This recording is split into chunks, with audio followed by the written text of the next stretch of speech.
Hey, parasite, are you watching this? Saying that, my husband waved his hand towards me with his smartphone screen. His face was red and it was clear that he was quite drunk. Then, another person appeared on the screen next to him.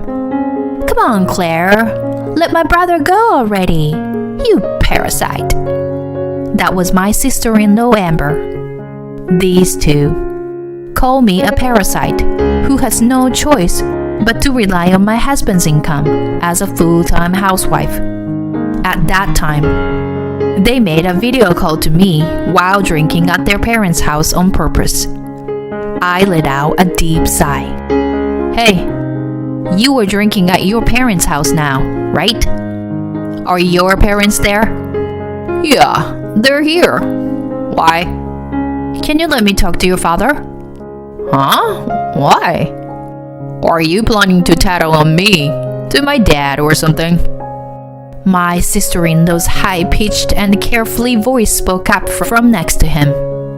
"Oh, well, it's fine, isn't it? Our dad is on our side.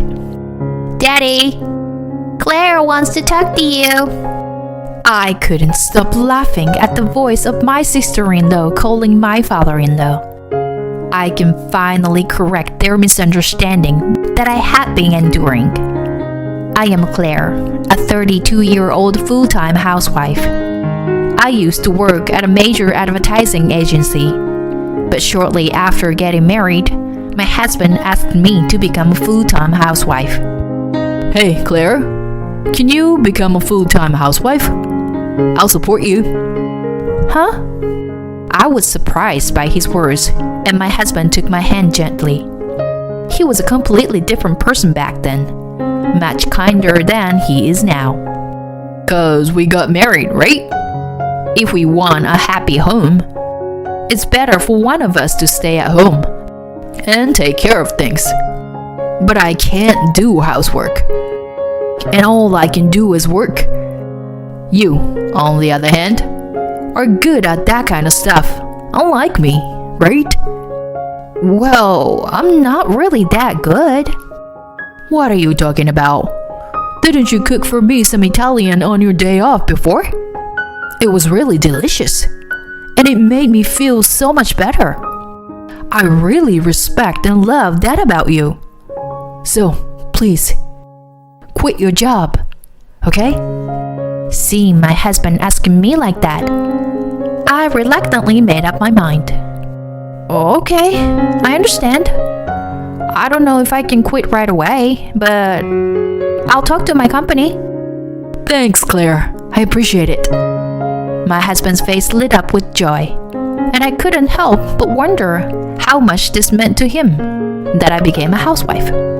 I thought it was a little strange, but seeing how happy my husband was, I decided to give in. I liked my job at the advertising agency, and I had just started getting assigned to plan advertising campaigns. So, I had mixed feelings about leaving my job. However, because we had just gotten married, I wanted to respect my husband's wishes. 6 months after our marriage, I quit my job. In our early stages of marriage, my husband always expressed gratitude for my help and the household chores. However, after about 3 years, he stopped saying thank you and making comments that blamed me for not having a job. You're lucky. You can live an easy life just relaxing at home. Huh? Whoa, isn't it true? You're living off the money I earn. I'm jealous. Being able to just stay at home and not work, and still get by. But you're the one who asked me to become a housewife, remember? My husband looked annoyed. See?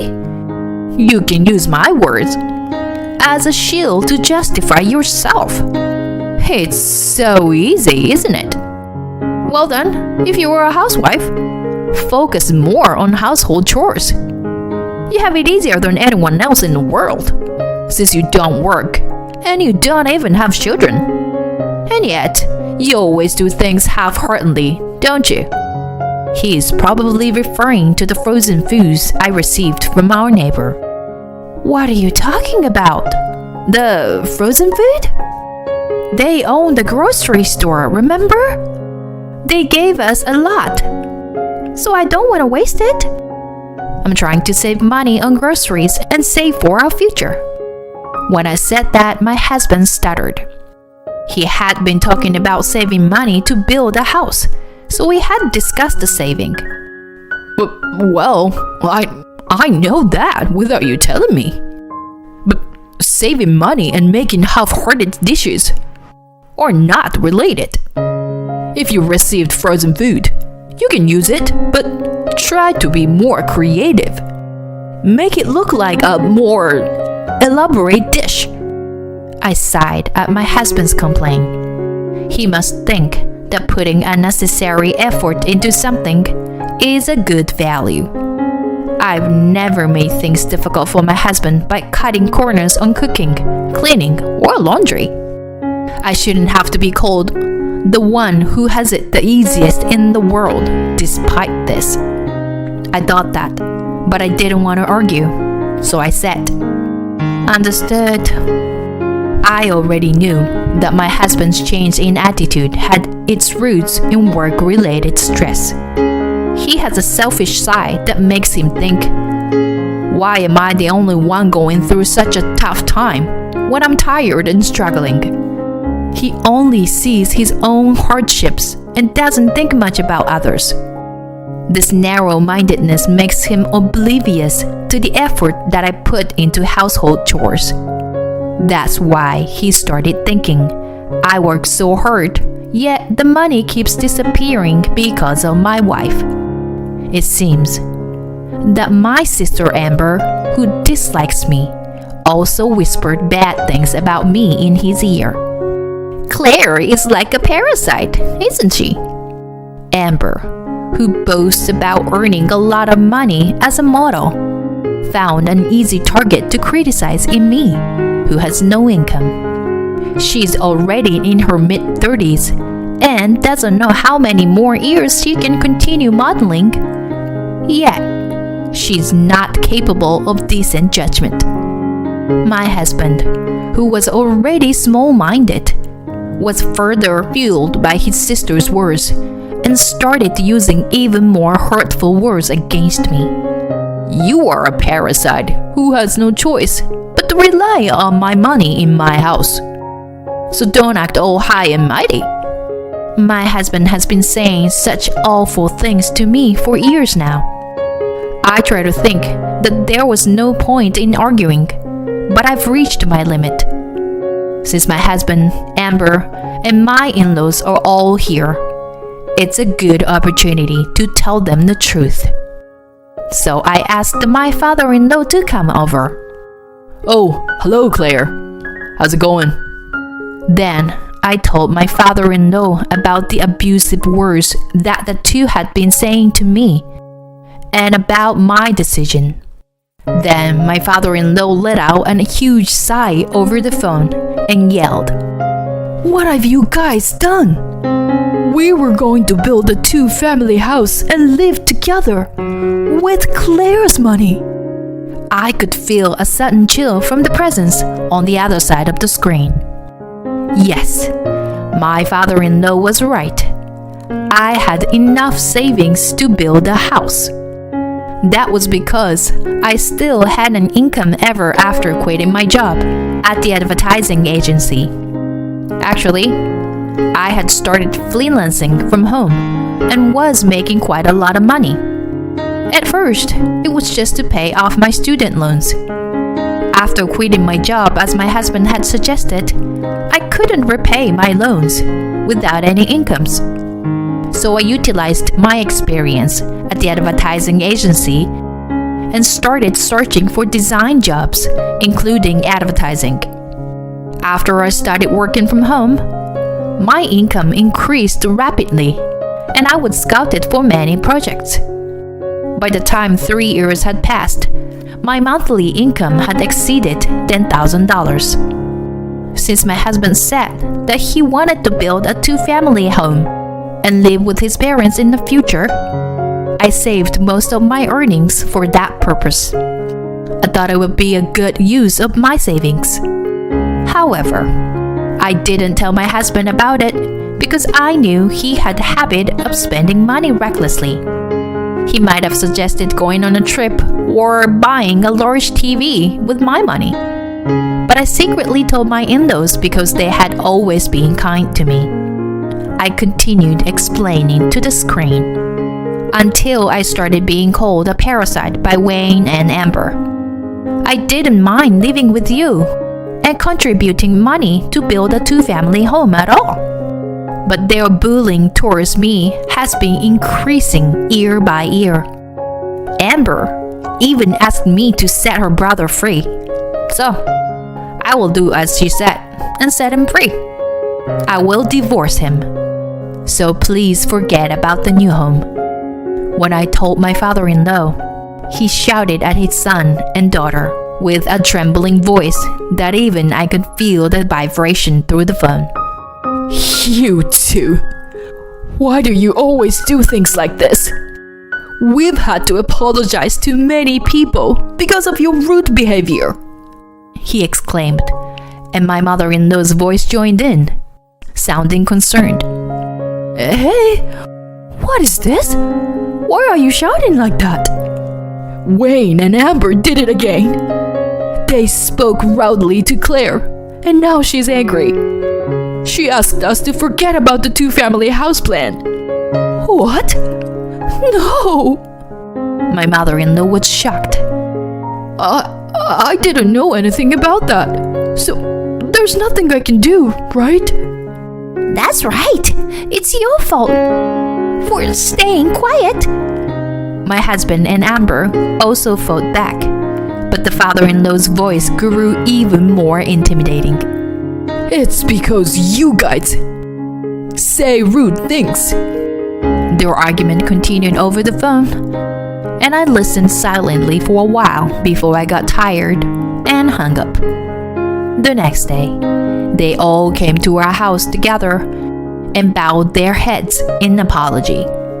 Claire, I'm really sorry. Wayne and Amber were completely unaware of their rudeness. My father-in-law spoke, and my mother-in-law also chimed in. We feel so bad. We're ashamed that we didn't teach them enough.